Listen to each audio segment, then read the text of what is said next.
넷플릭스, 구글, 아마존, 애플 같은 IT 공룡들의 미디어 전쟁이 뛰어들면서 미디어의 지형이 전 세계적으로 뒤틀리고 있습니다. 막대한 미디어 파워를 갖던 지상파에서 유튜브나 넷플릭스 같은 새로운 공룡 플랫폼으로 힘이 이동하고 있고요. 콘텐츠도 지상파 위주의 뉴스, 드라마, 예능에서 게임, 스포츠, 경제, 과학 등으로 세분화되면서 기존의 틀을 깨고 있습니다. 불과 15년 전만 해도 미디어의 주류를 꽉 잡고 있던 건 TV였습니다. 미국에선 MBC, ABC, CBS 같은 지상파들을, 우리나라에선 KBS, MBC 같은 지상파들을 대체할 수 있는 건 사실 아무것도 없었죠.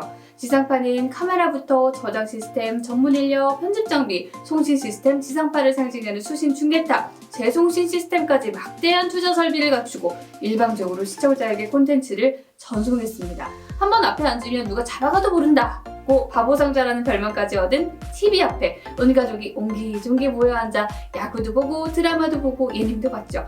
이때 탄생한 국민 드라마들이 꽤 많았죠. 유재석, 강호동, 조용필 같은 슈퍼스타도 탄생했고요.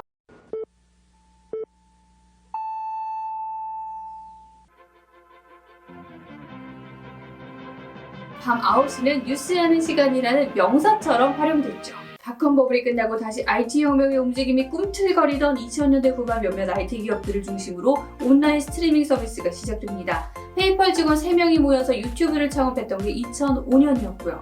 우리나라에선 아프리카 TV가 처음 서비스를 시작한 게 2006년이었습니다. 넷플릭스가 처음 개인 컴퓨터에서 스트리밍 서비스를 시작했던 게 2007년이고요.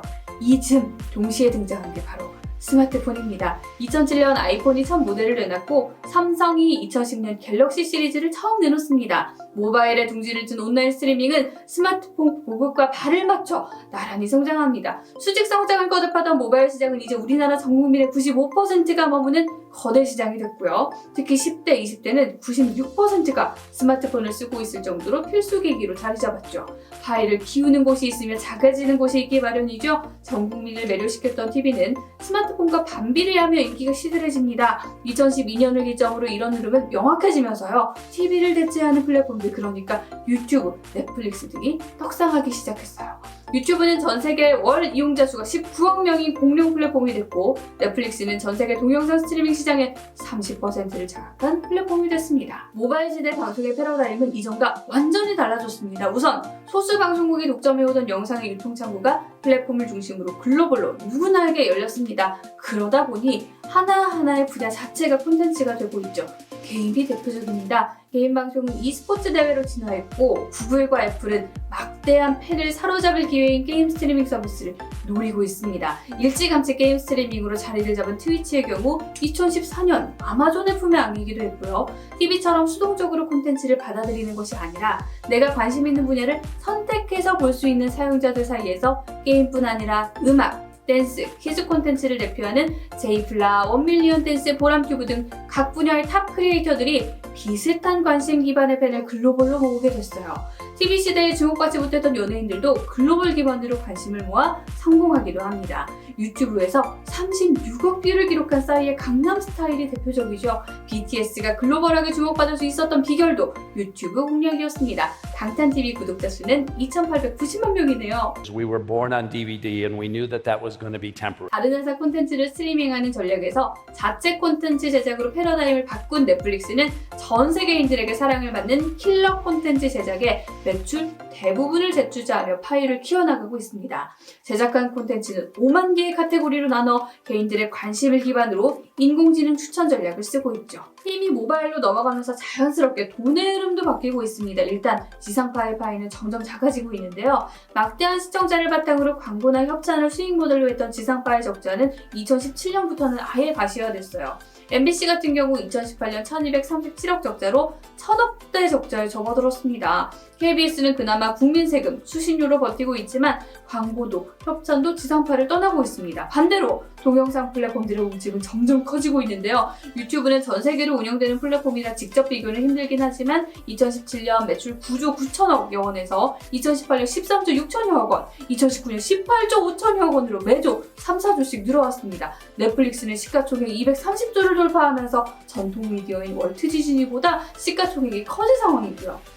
콘텐츠를 공급하는 쪽들도 덩달아 뜨고 있습니다. 일단 1인 미디어들이 수십억 대를 벌고 있다는 뉴스는 심심치 않게 나오죠. 오죽하면 키즈 크리에이터 보람튜브의 매출은 MBC와 맞먹는다는 이야기가 나옵니다. 이들을 관리하는 MCN들도 덩달아 뜨고 있는데 주식시장에 상장되거나 대기업에 인수되는 사례도 이미 흔합니다. 미국에서 2009년 창업한 메이커 스튜디오는 구독자 1억 명으로 전 세계 가장 많은 구독자 수를 자랑하는 퓨디파이 등을 거느린 MCN인데요. 이미 디즈니가 수천억 원의 인수를 했습니다. 일본의 우미라는 회사는요, 이미 2017년 주식시장에 상장을 했고요. 우리나라엔 CJ ENM이 만든 다이아TV가 선두인데 구독자만 100만 명 이상의 밀리언 창작자 수십 개 팀을 거느리면서 2018년 사상 최대 매출 찍은 CJ ENM의 매출을 견인하고 있습니다. 넷플릭스의 콘텐츠를 공급하는 스튜디오 드래곤은 지난해 매출액이 4,687억, 전년 대비 23.5%나 성장을 했는데 넷플릭스 같은 OTT의 콘텐츠를 글로벌하게 팔면서 해외 매출액이 글쎄 전년 대비 45.5%나 성장을 했고요. 넷플릭스가 여기 지분 인수하기까지 했어요. 유튜브를 필두로 미디어가 엄청나게 크면서 구글이나 넷플릭스뿐 아니라 아마존, 애플같이 막대한 사용자를 거친 플랫폼들이 너도 나도 미디어에 진출한 상태입니다. 영상도 결국 시간을 쪼개서 보는 자원이기 때문에 앞으로 사용자들의 체류 시간을 확보하는 플랫폼과 채널만이 생존할 수 있겠죠. 이전까지 플랫폼 자체를 키우는 데 의미를 둬야 했다면 이젠 플랫폼의 홍수 속에 그 속에서 어떤 콘텐츠를 볼 수 있느냐가 중요해지게 됐습니다. 넷플릭스보다 1년 먼저 동영상 서비스에 뛰어들었던 아마존의 움직임도 예사롭지 않은데요. 오리지널 콘텐츠에 돈을 무지하게 투자하기 시작했습니다. 당장 여러분도 잘 아시는 반지의 제왕 판권을 3천억을 사고 나더니 2조를 더 들여서 이걸 기반으로 오리지널 콘텐츠를 만들고 있거든요. 이건 아마존 프라임에 독점 공급하겠죠. 넷플릭스보다 시총이 10배 큰 회사답습니다. 물론 베조스 선생님이 영상을 만드는 이유가 신발을 더 많이 팔기 위해서 라고 하긴 했지만요. 신발을 더 많이 팔기 위해서라도 영상에 엄청난 돈을 투자할 것 같습니다. 기존 콘텐츠 회사들도 당하고만 있을 수는 없다고 치고 들어오고 있는데요. 대표적인 게 디즈니 플러스입니다. 여긴 아예 넷플릭스를 잡겠다면서 전 세계인이 사랑하는 디즈니 영화 단독 공개를 무기로 들고 나왔어요. 여긴 내셔널 지오그래픽부터 스타워즈, 픽사, 디즈니 애니메이션 등 압도적인 자체 콘텐츠를 보유하고 있죠. 넷플릭스에 공급하던 자체 콘텐츠 계약을 2019년 끊어버렸습니다. 그러면서 하는 말이 향후 몇 년간은 적자를 감수하고 오리지널 콘텐츠에 계속 투자하겠다 였습니다. 아직 콘텐츠가 빈약하다는 얘기를 듣고 있는 애플도 뒤늦게나마 애플 TV 플러스를 런칭한 상태고요. 이 회사들이 호날두, 메시급이라면 우리나라 IT 플랫폼들도 콘텐츠에 투자를 막대하게 하고 있긴 합니다. 네이버가 웹툰을 키우고 있고 카카오도 콘텐츠 자회사 카카오앱 만들어서 영상 플랫폼을 준비 중입니다. 지상파나 케이블 TV들의 젠걸음도 빨라지고 있는데요. 콘텐츠 제작에 엄청난 돈을 쏟아붓고 유튜브 시대에 적응하기 위해 뉴미디어를 강화하고 있긴 합니다. 하지만 규모의 경제로 막대한 돈을 쏟아붓고 있는 글로벌 공룡들을 이길 수 있을지는 미지수네요. 많은 플랫폼 기업들이 이제 자체 콘텐츠를 만들고 있습니다. 반대로 콘텐츠 기업들은 콘텐츠를 생산하는 것을 넘어 자체 플랫폼을 만들고 있죠.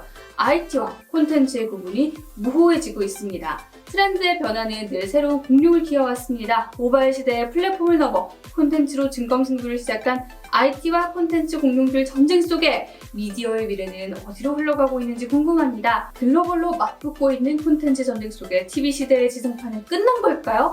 아니면 전쟁은 계속될까요? 여러분의 의견이 궁금합니다. 많은 의견 부탁드리고요. 저 신지은의 경제백과도 정신 똑바로 차리고 좋은 콘텐츠 많이 만들도록 더 노력하겠습니다. 그럼 저는 다음 시간에 더 인사이트 있는 정보로 찾아뵙기 위해서 노력하도록 할게요. 다음 시간에 또 만나요.